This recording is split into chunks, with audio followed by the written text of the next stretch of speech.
As regards our era, everything in reality started just before World War II. Hitler had broken certain taboos, such as taking recourse to occultism and secret societies. The Ahnenerbe, a Nazi organization assigned with, among other things, archaeological and anthropological research, found this during an expedition to Afghanistan. This flying object is called Vimana, or Astra, by the Hindus. Moreover, during exploration of the subsoil by the Russians and Chinese in 1927, traces of a very ancient nuclear explosion were detected. Certain sedimentary layers had been atomically vitrified 50,000 years ago. One must understand that Hitler, thanks to these discoveries which he took highly seriously, was going to open a Pandora's box which no government, whether friend or enemy, wished to close afterward.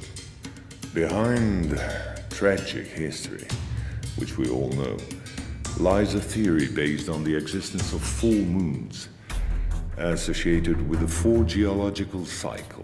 According to Hans Oerbiger, founder of the world ice theory, the Earth had undergone 4 semi-global extinctions of life due to the fall of one of these moons.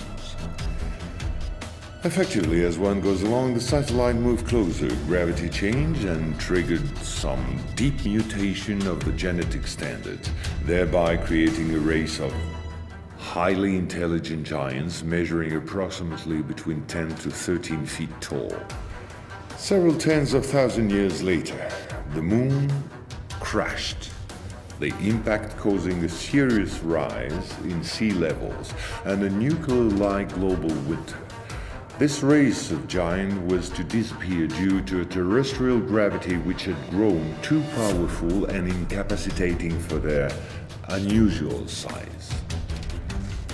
Hitler was initiated to these doctrines, and contacts with Tibet in particular were frequent. The Nazis sought contact with the survivors of ancient civilizations, holders of ancient technologies like the previously described Vimanas. One of these civilizations spread out over the entire planet more than 600 pyramids made of stone, earth, and even iron. These pyramids are almost all pointed in the same direction, all have the same proportion as number pi, and all situated in magnetotelluric nodes. The oldest are in Asia. 2 of them are submerged, one south of Japan at Okinawa, another south of Cuba. These 2 were built about 12,000 years ago. Victor Schauberger, father of the Nazis' UFOs. Schauberger headed the Real Society in charge of anti-gravitational research. He died in 1958 in Texas, while working under protection of the United States on the improvement of his own flying saucers, which have since become American. You will quickly understand that 70% of unexplained aerial phenomena are human in origin and in no way extraterrestrial. Once World War II was over and Nazi technology had been systematically plundered by both Americans and Russians, the first challenge was to carry on and even complete the Nazis' research in great secrecy. The program, called Project Rainbow, especially known for the Philadelphia experiment, was the immediate proof. Mathematician von Neumann, who collaborated with Albert Einstein and Nikola Tesla on behalf of the Navy, succeeded in accidentally teleporting a Cannon-class destroyer escort, the USS Eldridge. These photos, supplied by Morris K. Jessup before his suspicious death, are rare testimonies for this unique experiment. At about the same period, Kenneth Arnold, US Air Force pilot and CIA agent, launched the greatest operation in manipulation ever concerning the existence of UFOs. Making people believe they didn't exist was not the right solution and clearly insufficient. Discrediting enemies and frightening the population by systematic misinformation proved far more efficient. UFOs and parahuman belong henceforth to the movies, television, and collective paranoia, and not to the realm of scientists, as it should have been the case. In May 1947, the American Secret Services discovered the existence of an ancient terrestrial UFO secretly recovered by the Russians, which had crashed into the Altai Mountains along their border with Mongolia. Tension between the two blocs immediately rose a serious notch. The discovery was spectacular, and so not to lose face, the Pentagon, in tandem with the CIA, decided to tell lies and imagine a huge bluff to convince both the Russians and the world at large that they too recovered an UFO in Roswell in July 1947. Of course, it wasn't true, but the bluff worked all the same. In February 1949, just after the so-called Roswell incident, an UFO was photographed and filmed in Antarctica. It was the first photo of this type of a cigar-shaped object. Other appearances were then to follow in one another by cyclic waves. At the same moment, the Apollo program, headed by Werner von Braun, was in full swing. And Dr. Braun in no way favorably welcomed the demand for paranormal experiments, which nevertheless took place during certain Apollo missions. This is the last known experiment on psychic and telepathic amplification, as well as detection of Saturn particles emitted by the Yogi towards the Apollo capsule. But these tests were all eclipsed by the systematic appearance of unidentified objects around orbital flights and the discovery of traces of civilization on the moon.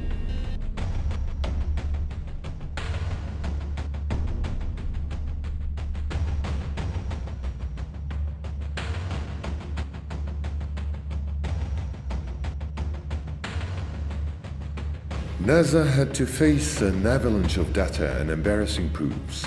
The only solution was to put everything under the cloak of defense secret. In 1971, the Jason Directive set up a special retouching service whose purpose was to erase all signs of civilizations or ruins on the moon, especially in those photos intended for the general public and the press. In June 1965 has appeared this in a satellite report in the area of Deception Island, south of Argentina. The Russians tried to sabotage the refloating operation in vain, despite the violence of the confrontation. The flying object was finally brought back to Edwards Air Force Base in California.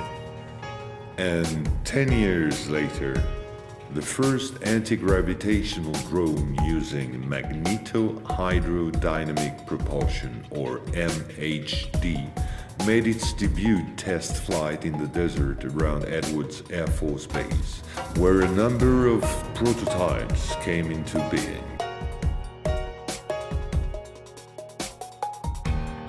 The Belgians got a small glimpse of so-called UFOs in 1989 and 1990.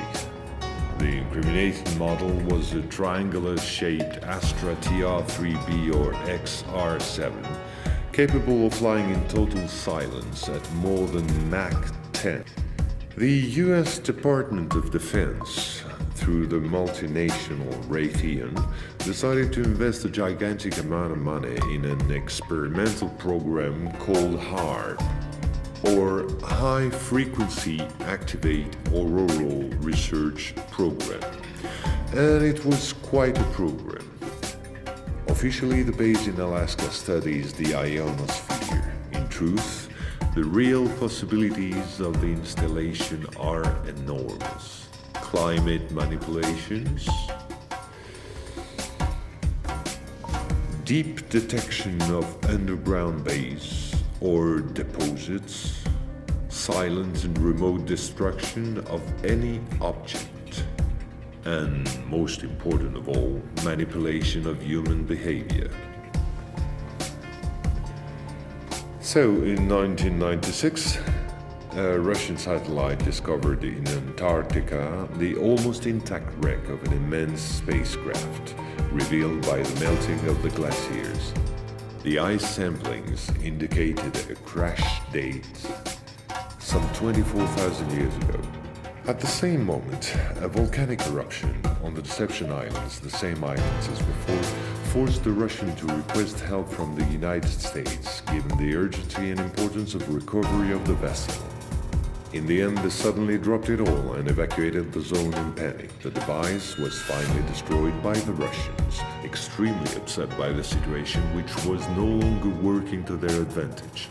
No country will have such opportunity again. And this foolish action, as bad losers on the part of the Russians, was only to reinforce the position of the Americans as regards extraterrestrials.